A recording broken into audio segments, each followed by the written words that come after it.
Écran large, l'émission qui rassemble comédiens, réalisateurs, cascadeurs, doubleurs. Écran large, chaque lundi à 21 h avec Thierry Génovèse sur RCN.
Bonsoir à tous, bienvenue sur RCN encore une fois. Aujourd'hui nous recevons une des voix les plus importantes du cinéma, une des voix off bien sûr. Quand on parle de voix off, ce sont les voix qui doublent les comédiens étrangers. Et là nous avons une chance inouïe. Nous sommes avec le grand, mais le très très grand, la voix très reconnaissable de Morgan Freeman et bien d'autres. Son parcours est très large puisqu'il est comédien de théâtre à la base, comédien de télévision. Le cinéma l'a un peu boudé. Il ne trouve pas très bon, il paraît, il nous le dira. Comédien web-série aussi, et aussi jeux vidéo de plus en plus. Une voix off avant tout quand même, par son parcours, mais aussi par son très grand professionnalisme. Il nous explique, dans 5 minutes, son métier sous différentes formes. Comment peut-on faire ce métier de doubleur? Il faut absolument, évidemment, être comédien de théâtre avant. Il nous expliquera comment il a commencé à doubler Morgan Freeman et plein d'autres comédiens. Mais vous verrez, si vous allez voir sa filmographie, qu'il a doublé beaucoup de personnes de couleur. Est-ce dû à sa voix très grave? On en reste même étonné de le voir que justement c'est tout l'inverse, que c'est un homme bien blanc, un homme en tout cas très sollicité pour des voix multiples, même s'il est définitivement la voix charismatique de Morgan Freeman. Bon, affaire classée. Bonne journée, messieurs. Il a dit qu'il y avait une collaboration entre le bureau du procureur et les juges en ce qui concernait les agissements du FRAT. Il a dit que l'argent récupéré par le FRAT lors de ses interventions alimentait les caisses de la fondation Améliorons Edison et du coup ta campagne politique. Il a dit que le blanchiment d'argent était systématique et que les patrons de Midland, Hightower et d'autres sociétés étaient impliqués. Il a dit tout ça? Ce n'est que calomnie, c'est inexact. Je m'en contenterai, et je publierai tout dès que tu oseras te présenter à une quelconque élection. Fauché comme tu es, tu n'as rien trouvé de plus intelligent? Allons, Jack. Suis-je devenu fauché en faisant des choses intelligentes?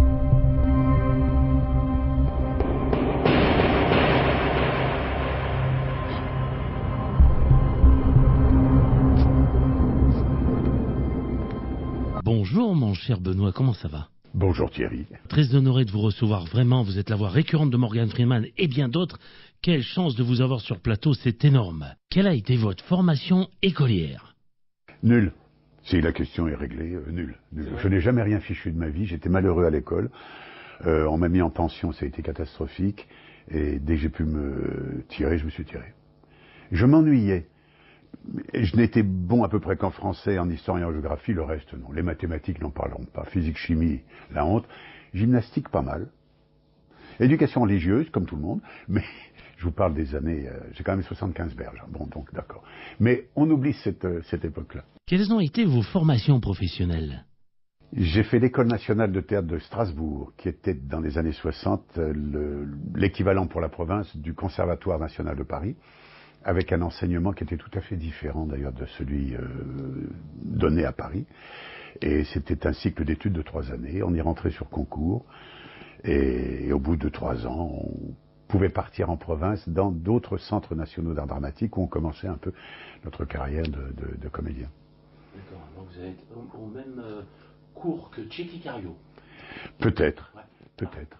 Mais je ne sais plus en quelle année. Moi, c'était les années 60, 1960. Par quelle discipline artistique avez-vous commencé, cher Benoît? Le théâtre, voyons. Le théâtre c'est comme la cavalerie, c'est la reine. Non, c'est l'infanterie, c'est la reine des. Non, le théâtre, bien sûr. Parce que tout passe au théâtre. Quand on est au théâtre, on apprend à travailler les personnages, on étudie les rôles, on étudie les auteurs, leur philosophie, le côté social, tout ce qu'on veut, mais c'est par le théâtre. Et ça vous plaisait vraiment, hein? Ah ben bien sûr, puis c'est le public. D'accord. Le public qui est là, qui ne vous connaît pas, qui achète une place et qui vous fait confiance et qui vient. Donc vous devez donner. Vous devez lui donner ce qu'il attend. Vous devez le surprendre, le faire pleurer, l'émouvoir, l'instruire. Attendez, à notre petit niveau, vous voyez ce que je veux dire? Nous sommes des passeurs de poètes, d'auteurs, des intermédiaires entre un auteur et le spectateur. Donc on travaille pour le public. Vous travaillez comme un fou, évidemment. Quand on regarde, vous êtes de partout, mais comment faites-vous? Mais non, moi, quelquefois, une séance de travail peut prendre 1h30. Donc vous en avez 2-3 dans la journée. Tout simplement. Vous vous arrangez, vous avez un planning. Et puis le jour où vous répétez pour le théâtre, vous ne prenez pas d'enregistrement dans la journée. Parce que les répétitions, en général, c'est des services de 4 heures de répétition qui sont nécessaires. Du théâtre, du cinéma. Oui. Le cinéma, vous en avez très peu. J'ai vu que vous faites de la web-série. Oui. Puis on l'a fait. À une époque, on tournait beaucoup pour la télé aussi. C'est vrai. Oui, beaucoup.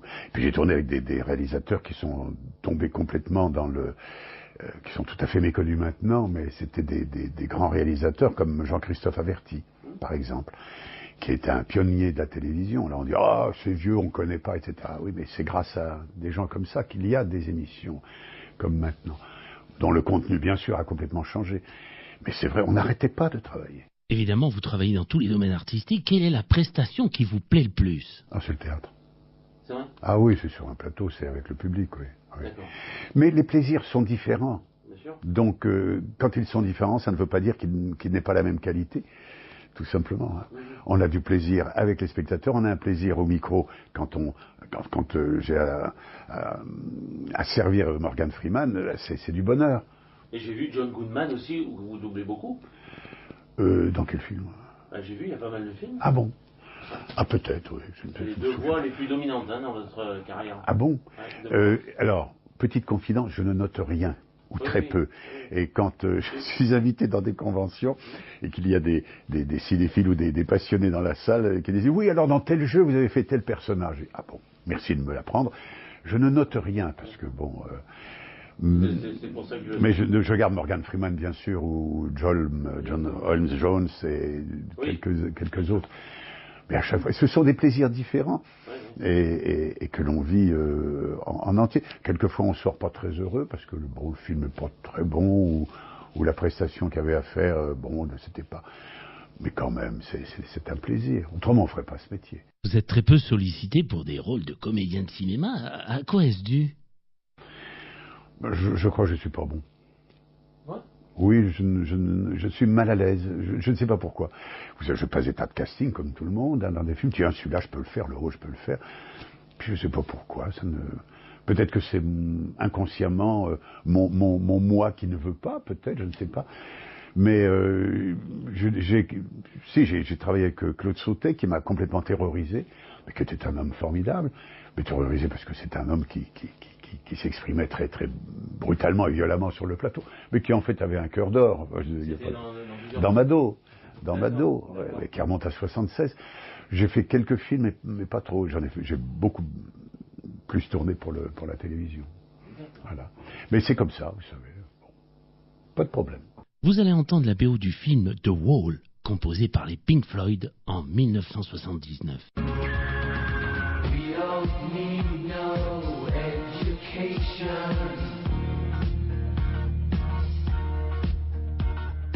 We don't need no thought control. No dark sarcasm in the classroom. Teacher, leave them kids.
revenons au doublage. Comment avez-vous appris ce métier?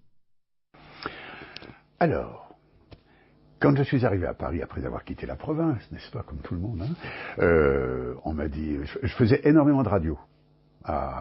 Le RTF de l'époque, c'était à Rennes ou à Limoges et à Paris avec une carte, parce déjà à l'école, on nous avait appris à faire de la radio, à nous exprimer au micro. On avait passé des concours et tout jeune, j'avais déjà ma carte de radio. Bon, et vu la voix que j'avais, qui n'était pas aussi grave que maintenant, c'était quand même assez simple. J'ai eu la tâche assez facilitée. Merci papa, merci maman de m'avoir donné cet organe. Mais vous n'avez pas spécialement fumé comme certains Si, mais ça fait 30 ans que j'ai arrêté. Donc, mais non, ça n'a pas été... Vous savez, c'est le fait de travailler avec sa voix, de jouer énormément au théâtre, de faire beaucoup de plein air aussi. On n'avait pas de micro, et on n'a pas besoin de micro pour s'exprimer au théâtre. Quand je vois que maintenant, dans des petits théâtres même, on met un soutien avec des micros, je trouve ça désolant. Mais bon, c'est la vie. Donc, j'ai commencé à faire de la radio, et on m'a dit, avec ta voix, tu devrais faire du doublage. Je dis, d'accord, je suis allé voir des sociétés de doublage, et mal m'en pris, parce que je suis tombé sur des collègues qui avaient un métier tel que j'en ai eu des complexes, et j'ai dit, mais moi, je n'y arriverai jamais. J'ai essayé de bafouiller 2-3 phrases, j'étais très mauvais, et je n'ai plus mis les pieds au doublage de 64, 65, jusqu'à 75, 76. Parce que je ne maîtrisais pas la technique, et puis j'étais pas bon. Il faut dire les choses. On sait aussi quand on est acceptable ou pas acceptable. Mais comme on tournait beaucoup pour la télévision, et on tournait beaucoup en extérieur, on se post-synchronisait. Et un jour, en post-synchro, il y a un monsieur qui s'appelle Jacques Barclay, qui avait une boîte de doublage, qui était un monsieur qui adorait les comédiens, qui m'a dit, mais Benoît, avec votre voix, vous devriez, moi je vais vous faire travailler. Et il a commencé à me faire travailler. Et puis l'âge aidant, et puis la technique, et puis aussi le fait d'avoir grandi dans le métier. Les choses sont allées beaucoup plus facilement, et après j'ai pu arrêter, jusqu'au jour où on m'a proposé de doubler Morgan Freeman. Ou du moins de passer une audition pour... Oui, donc c'est le premier comédien qu'on vous a... Non, j'en avais déjà d'autres avant, mais le gros, le principal. Ouais. Le principal. Voilà. Et John Goodman aussi, quand même. Oui, bien sûr. Plus de 10 films, peut-être. Il y a Johnson aussi, enfin bon, il y en a quelques. Vous doublez différents comédiens, mais vous êtes la voix récurrente de Freeman. Expliquez-nous, est-ce qu'on vous impose ces voix? Ah non, pas du tout. Mais un jour, j'ai reçu un coup de téléphone d'une société que je connaissais. Il m'a dit, Benoît, il y a un film qui s'appelle Les Évadés, on aimerait bien t'essayer dessus sur Morgan Freeman. Je dis, bien sûr. Et je vais dans cette société que je connaissais un petit peu. Et j'attends. J'étais là à l'heure, bien propre, impeccable. Et le temps passe, et puis c'est marrant parce qu'on m'appelle pas, etc. Puis je voyais très souvent une femme passer, une femme assez imposante, et des robes avec des voiles, etc. Et qui disait, mais oui mon comédien. Je dis, oh, qu'est-ce que c'est elle est gentille cette femme, mais quand même, quoi. Et à un moment, je dis, c'est peut-être moi qu'elle attend. J'avais déjà attendu 20 minutes, une demi-heure. Et je lui dis, c'est peut-être moi. Elle m'a dit, mais vous êtes qui? Benoît Alman. Mais vous n'êtes pas noir. Je dis, non. Vous êtes évadé? Voilà, non. Et j'ai fait l'essai sur Morgan Freeman. Et puis tout de suite, j'étais pris, quoi. Mais c'était drôle, parce que c'était tout à fait inattendu. C'est très drôle que vous disiez ça, parce que c'est vrai, quand on ne vous voit pas, on croit que c'est un noir. Oui, non, je cherche depuis longtemps ma négritude, parce que je fais beaucoup de comédiens, je double beaucoup de comédiens. Faut pas dire noir, parce que mais bon, ils sont pas, nous sommes des Indo-Européens. Eux, ils sont originaires d'Afrique. Au bout de 5, 6, 7 générations, comment les définir? Bon, ce sont des acteurs américains. Bravo. D'origine africaine, tout simplement. Vous allez entendre un extrait des Évadés, bien sûr. Benoît, on vous remercie pour ce film d'abord. Film de 1995 de Frank Darabont. Je vous en prie, asseyez-vous. Elise Boy-Redding, d'après votre dossier, vous avez fait 40 ans de votre perpétuité. Pensez-vous être réhabilité? Réhabilité. Voyons que je réfléchisse. Je crois que je n'ai aucune idée de ce que ça veut dire. Eh bien, ça veut dire que vous êtes prêt à retourner dans la société? Je sais pas ce que ça veut dire être prêt, mon garçon. Pour moi, c'est une simple formule. Un beau discours de politicien pour que des gamins dans votre genre portent des costumes cravates et ne soient pas au chômage. Que voulez-vous savoir exactement? Si je regrette ce que j'ai fait? Vous regrettez? Il n'y a pas un seul jour qui passe sans que j'éprouve des regrets. Pas parce que vous me le demandez que je devrais en avoir, mais parce que je repense à l'époque où j'étais dehors. Où j'étais un gamin idiot qui a commis un horrible crime. Je voudrais lui parler. Je voudrais essayer de lui faire entendre raison. Lui expliquer comment sont les choses. Mais je peux pas. Ce gosse est mort il y a longtemps. Il ne reste plus que ce vieux bonhomme. Je dois vivre avec ça. Réhabilité. Un mot qui veut rien dire. Alors, mon garçon, mettez tous vos tampons sur vos formulaires et ne me faites pas perdre mon temps. Parce que pour vous dire la vérité, j'en ai rien à foutre. J'ai vu que l'on vous sollicite dans le domaine de la web-série et des jeux vidéo, du livre audio. Au début aussi, comment avez-vous appréhendé ces nouveaux jobs? Mais c'est... À partir du moment où vous êtes comédien, il n'y a pas de problème. Ben oui, ça va. Vous savez que quand vous êtes devant un micro, il y a une certaine façon d'appréhender le micro. Un micro ne vous donne pas du talent. Le micro, il n'est là que pour prendre ce que vous lui donnez. J'espère que monsieur, mon réalisateur, qui est là présent ici, est d'accord avec moi. Si on lui donne une toute petite voix fluette, il ne sortira des haut-parleurs qu'une petite voix fluette. Donc il faut jouer. Notre métier, c'est de jouer. Et le jeu vidéo, vous l'avez... Mais c'est la même chose. C'est pareil. C'est la même chose. C'est pas toujours très amusant parce que ce sont des phrases répétitives qui doivent être prononcées dans un laps de temps bien défini. Donc, mais ça, c'est une autre... C'est plus technique qu'artistique. Mais il faut quand même jouer les personnages. Vous allez entendre la BO du Requiem de Mozart, le Kyrie, composé en 1791.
Avez-vous des conseils précis pour ceux qui veulent se lancer dans le doublage? D'être comédien, de suivre des cours de comédie.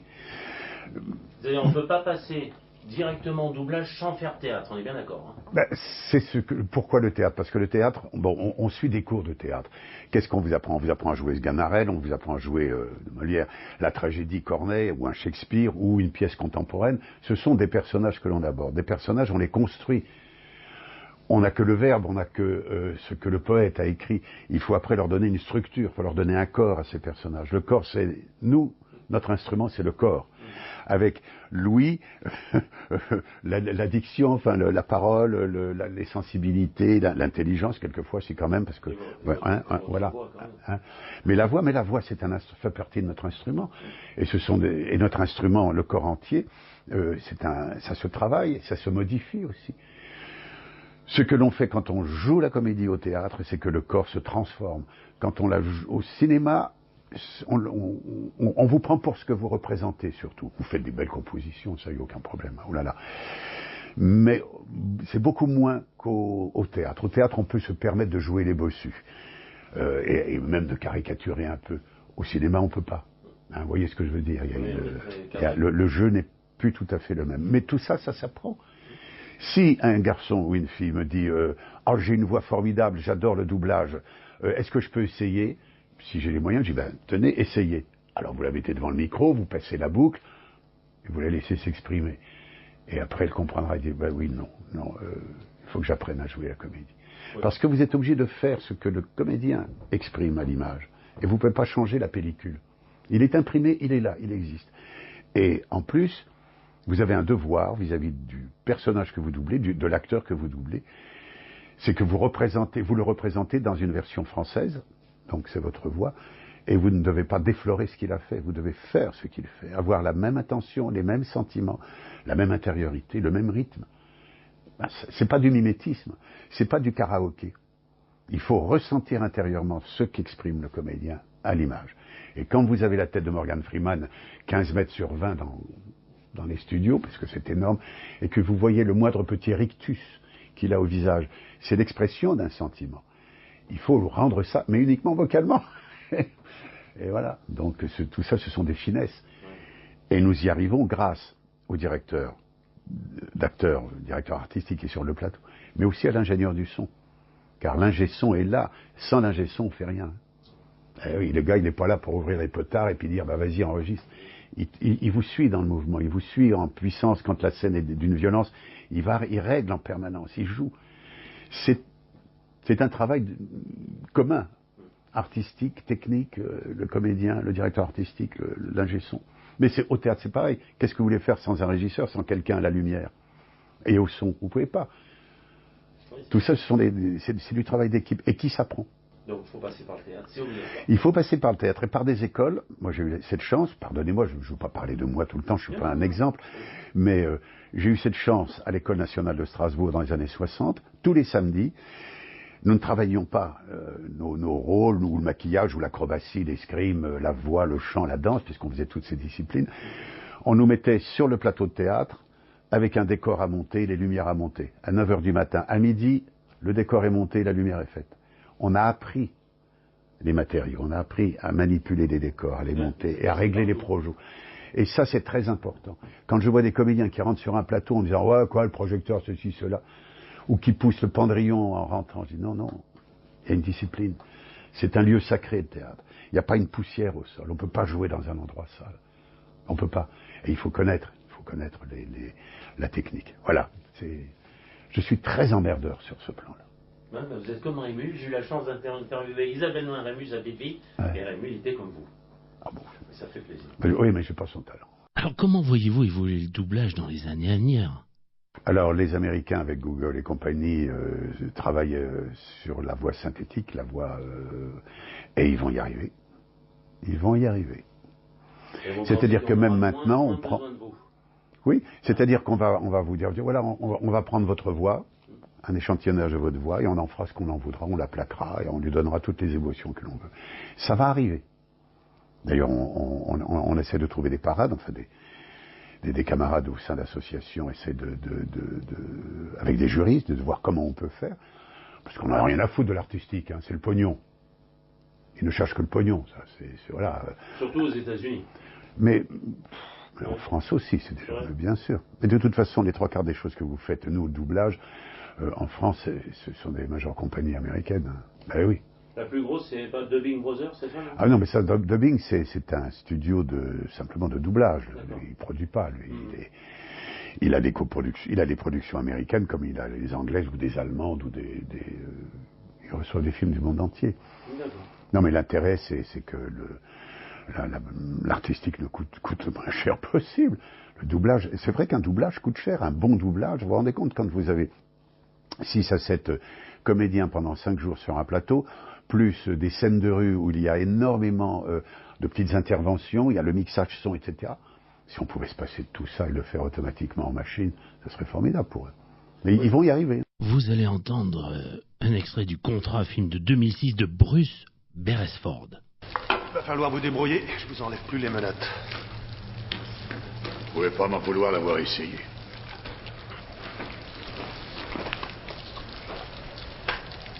Vous êtes costaud pour votre âge.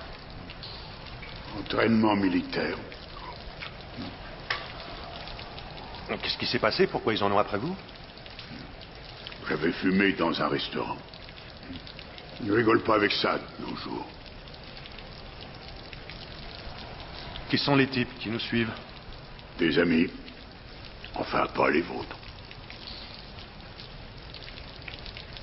Vous êtes prof de gym? Ouais. Et il est coach de baseball. Et aussi de basket pendant l'hiver. C'est vrai. J'adore le baseball. Et vous? Qu'est-ce que vous faites comme métier? Franchement?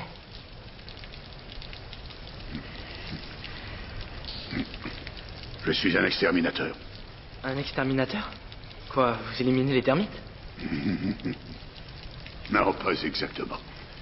On me paye pour éliminer, nous dirons, des obstacles au progrès. Des obstacles au progrès? Donc vous êtes mercenaire. Peu vous importe qui vous exterminez. Aucune limite. Enfin, je n'ai pas encore trouvé. Il déconne, hein, c'est ça? Ouais, il ment, c'est évident. Il s'est fait coincer pour un délit d'initié. Je sais pas. Mais il m'a retenu quand j'allais tomber. C'était juste un réflexe. Il n'y a pas de quoi faire du sentiment. Moi, je risque pas d'en faire. J'ai compris de quoi vous êtes capable.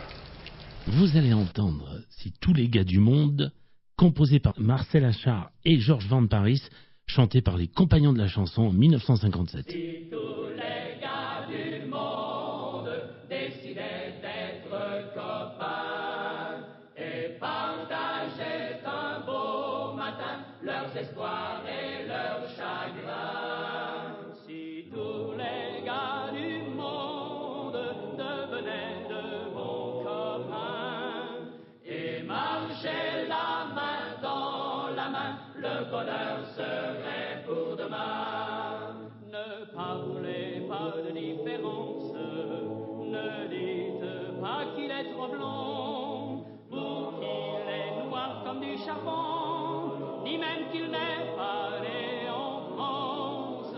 Aimez-les n'importe comment, même si leur gueule doit vous surprendre.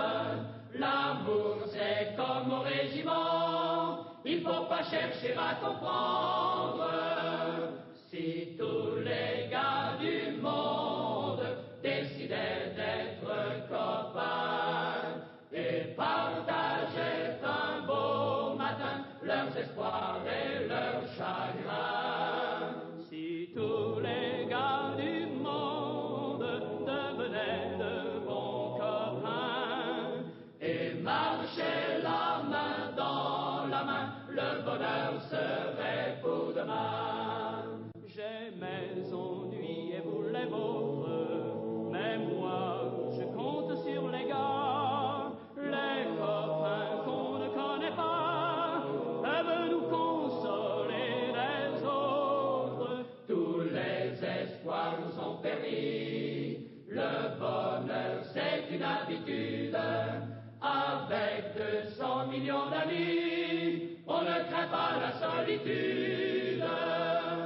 Si tous les gars du monde décidaient d'être copains et partageaient un beau matin leurs espoirs et leurs chagrins. Si tous les gars du monde devenaient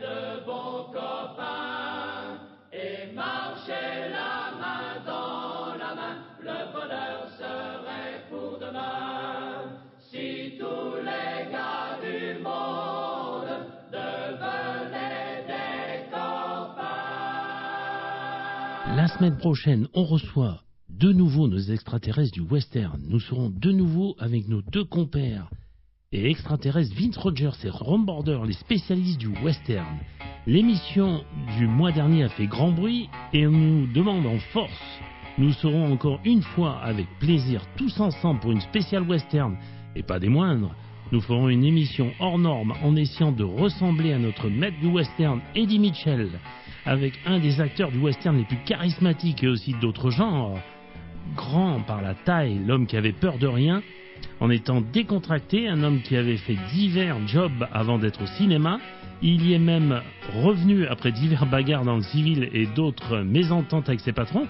Vince Rogers nous l'a expliqué dans l'émission précédente, il avait dans le civil le coup de poing facile, ancien boxeur aussi, il avait un côté sanguin, mais nous retiendrons d'autres phases de sa vie. J'ai nommé John Wayne, alias Marion Morrison, sera en exclusivité dans une émission en son honneur. Nous décortiquerons 4 films de sa carrière bien remplis. Merci à tous de suivre Écran Large sur 89.3 tous les lundis soirs en direct et le mercredi en différé à partir de 21h à 22h. Si vous avez des questions, n'hésitez pas à nous contacter par mail à écranlarge.rcn@gmail.com.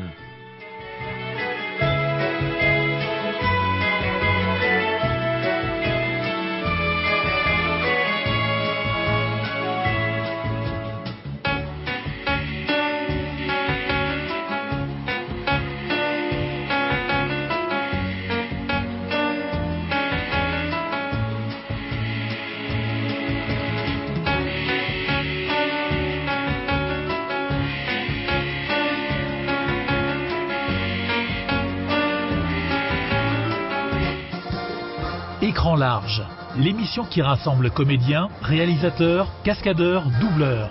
Écran large, chaque lundi à 21h avec Thierry Genovese sur RCN.